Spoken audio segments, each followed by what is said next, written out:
A evolução é um duplo movimento de subidas e descidas. Só que a descida não se dá nunca no mesmo ponto da subida. Então a evolução é um movimento de expansão, depois uma contração, mas essa contração não vai ao ponto inicial. Tá?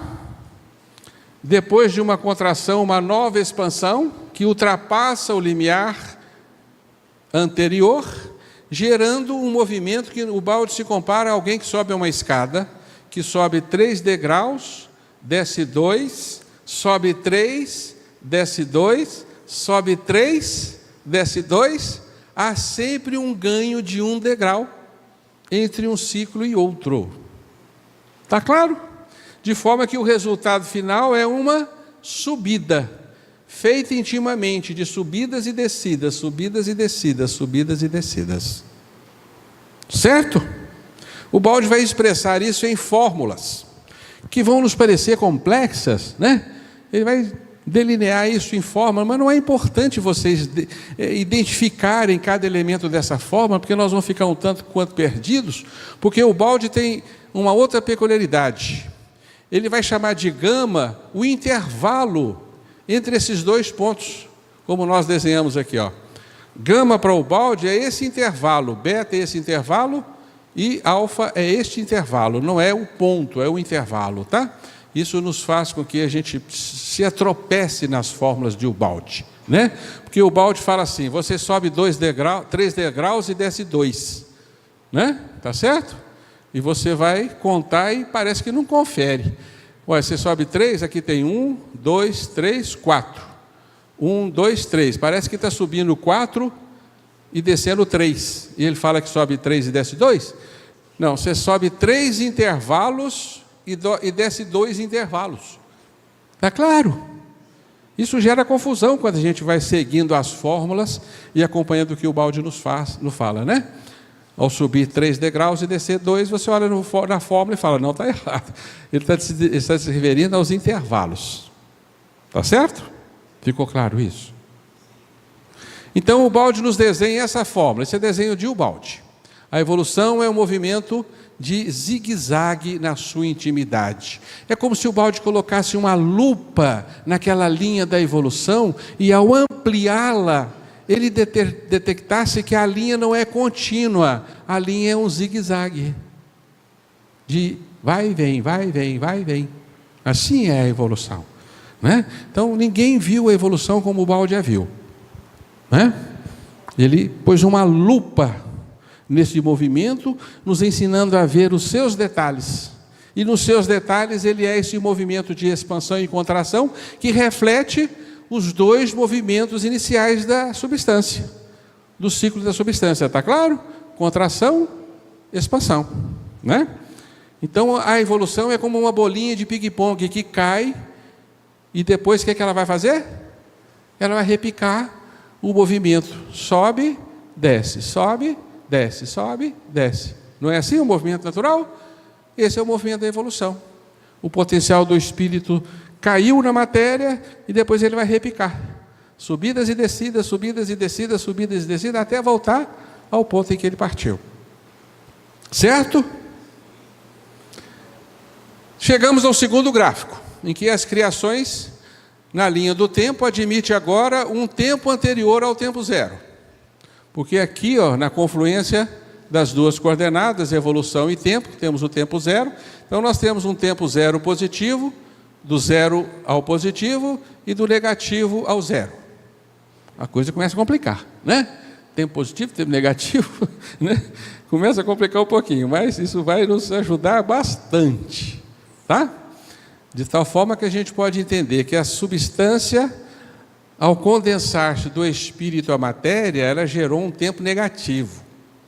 E ao voltar da matéria ao espírito, ela gera um tempo positivo. Um tempo se anula com o outro. E você vai chegar no mesmo instante em que partiu. Botou com a cabeça? Se vocês forem ler o livro do Steve Hawking, uma breve história do tempo, ele fala da seta do tempo negativa e a seta do tempo positiva, exatamente o que o Baldi já havia falado, quanto tempo antes, né? Tá bem? Pois bem, então, o gráfico agora tem uma parte para o lado de cá, tá? Tem uma parte que parte agora do menos infinito e vai ao mais infinito. Por enquanto, nós vamos trabalhar com o infinito. Depois nós vamos ver que esse infinito, na verdade, é uma ilusão.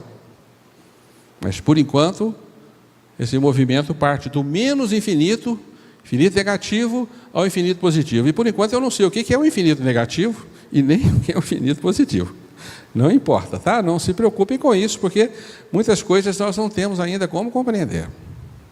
Mas o Baldi vai lançar um outro conceito que é muito precoce na sua época, 1930. Ele compreende que o tempo não é um movimento absolutamente retilíneo, o tempo é curvo.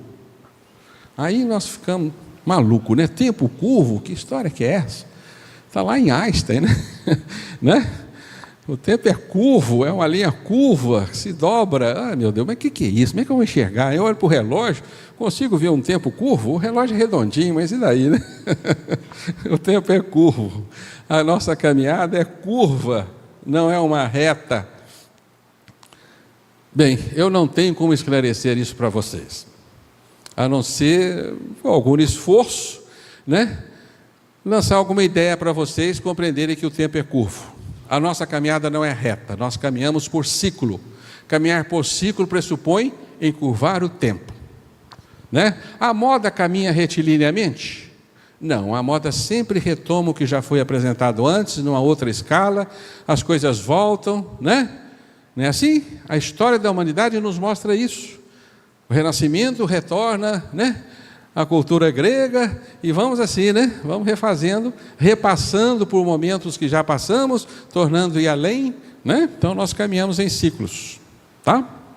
Então é como alguém que caminha dentro de uma floresta, e você vai pincelando as árvores pelas quais passa, e você vai no movimento natural, tá? Se deixando embalar pelas forças naturais da vida, e logo você vai ver que você vai passar por árvores que você já passou lá embaixo, só que mais adiante um pouco. E você, ao final, vai ver que você está dando voltas e voltas nessa floresta, mas os seus ciclos estão se entreabrindo cada vez mais na curva do tempo. Deu para entender mais ou menos o que é o tempo curvo? Eu sei que é difícil, né? Mas é curvo, tá? É curvo, né? O Einstein já nos comprovou isso. O tempo é curvo, o universo é curvo. Então o que o Baldi faz? Curva a linha da evolução. E esse zigue-zague aqui agora vai se curvar sobre si mesmo, né? E as criações lá, vão também caminhar com a curvatura do tempo. Então o gráfico da linha quebrada da evolução vai se tornar agora um movimento espiralado, tá? Onde agora nós vamos entender que o movimento da evolução é uma espiral que se abre, se fecha, abre, se fecha, abre, se fecha, mas se dilata sempre como resultante final dos movimentos. Então aqui nós temos a expressão desse movimento, uma espiral que vai dilatando, depois ela fecha, depois ela abre, depois ela fecha, depois ela abre, mas cada vez que ela se abre um ponto além do que aquele que fechou, né? Gerando esse movimento. Olha lá, abriu, fechou, fechou, passou por onde já estava, abriu de novo, né? Voltou ao ponto que já estava, tornou a abrir, tornou a avançar. Está claro? Está bonitinho, não está? Não sei se vocês estão gostando disso ou não, mas é uma espiral que pulsa. Ela vai, volta, vai, dá uma voltinha de novo, torna a ir, para tornar a voltar. Esse é o movimento natural da evolução. A evolução não é uma linha reta. Tá certo? A trajetória natural da evolução é uma espiral evolutiva que está desenhada aqui por o Baldi. Se você fechar um pouquinho os olhos, fecha assim um pouquinho os olhos para olhar meio embaçado, e vocês vão ver uma linha preta, que é o resultado deste movimento, que é uma confluência das linhas. Conseguem ver? Uma espiral sempre aberta, como resultado final. Fizeram esse esforço? Feche um pouquinho o olho, você vai ver que, mais escuro um pouquinho, você vai enxergar uma linha preta se abrindo sempre, que é a trajetória da evolução, que o Baldi chamou de trajetória típica dos movimentos fenomênicos. Que nome pomposo, né? Muito bonito, né? Trajetória típica dos movimentos fenomênicos. E o Baldi vai nos dizer que todos os fenômenos do universo obedecem a esta trajetória, a trajetória em espiral. É a trajetória natural de todo e qualquer movimento. Nós vamos enxergar isso em tudo ao nosso derredor, onde se expresse uma manifestação dinâmica, algo em movimento. Só é possível andar dessa maneira no nosso universo. É a trajetória natural do universo, tá? A evolução aqui desenhada pela ciência, uma espiral que se abre sempre, formando as manifestações da vida progressivamente mais complexas, A evolução, então, é o nosso caminho natural. Mas a evolução não está criando nada, a evolução está restituindo um potencial inserido no ser. É um conceito de Ubaldi importantíssimo. Tá? A evolução não cria nada, a evolução restitui o que já está criado em nós. Portanto, neste nosso universo, nada se cria, tudo se transforma, tudo se expande, porque tudo já foi construído. Tá? Está claro? Que o Baldi chama de extrinsecação, uma palavra difícil, Você está tirando de dentro de si, através da evolução, algo que já está em você, gerando para nós, então, este modelo conceitual básico da evolução, a espiral evolutiva. E agora nós vamos fazer um pequeno exercício mental com vocês. Eu vou construir aqui um grande funil, tá? Imagine aqui, a partir dessa casa, um funil enorme. O ponto inicial desse funil está aqui, está se abrindo. Eu não sei onde que termina, não. Está subindo pelo céu afora, uma grande espiral. Eu vou dar para vocês uma bicicleta. E vou pedir para vocês, por favor, subam por este funil. Quem vai chegar primeiro lá em cima? Quem quer subir em linha reta para chegar primeiro? Quem vai em linha reta vai chegar primeiro? Ninguém chega em linha reta. Muito menos no meio do caminho você vai cansar. Linha reta não dá. Tá certo? Melhor fazer voltinhas. Eu vou fazer voltinha, eu vou subir. Eu vou então fazer uma voltinha que abre sempre. Vou abrir sempre essa voltinha. Vou chegar primeiro? Não. Quem vai chegar primeiro é quem adotar uma tática imprescindível. Eu vou dar uma embaladazinha para baixo, pegar um galeio, subir, tornar a descer um pouquinho, pegar a velocidade, tornar a subir mais. Esse vai chegar primeiro. Vocês já viram o urubu alcançando as alturas? Já? Eu morava lá em Belo Horizonte há uns anos atrás, onde tinha uma mata, e à tarde, melancolicamente, os urubus passavam cortando, o firmamento inflamado no crepúsculo, e iam dormir na mata. No outro dia de manhã eles levantavam o voo. E por vezes, quando tinha tempo, eu ficava vendo os urubus ganharem as alturas. E certa feita, eu olhando os urubus, falei, mas danadinho, ele conhece a trajetória típica dos movimentos fenomênicos, eles leem o Baldi. Porque como é que o urubu faz? O urubu chega às alturas sem bater asas, só planando. Bem, dizem que eles enxergam tufos de ar ascendente, e eles começam a rodopiar em torno. E o que os danadinhos fazem? Eles mergulham, ganha velocidade e sobe. Faz o círculo, chega lá em cima, torna a mergulhar, ganha velocidade e sobe um pouquinho mais. Então ele desce 2 degraus, sobe 3. Desce 2, sobe 3. Se ele não der esses mergulhos, ele não sobe. Ele não conhece a trajetória típica dos movimentos fenomênicos? Nós é que não conhecemos. Porque quando a gente começa a descer, a gente esperneia. Ele não quer descer. Você começa a contrair, você cai num estado de contração, você entra em desalento, você não aceita. Mas a vida se faz de ganhos e perdas, de ascensão e descensão, subidas e descidas, faz parte da mecânica da vida. Você vai ganhar, mas vai perder.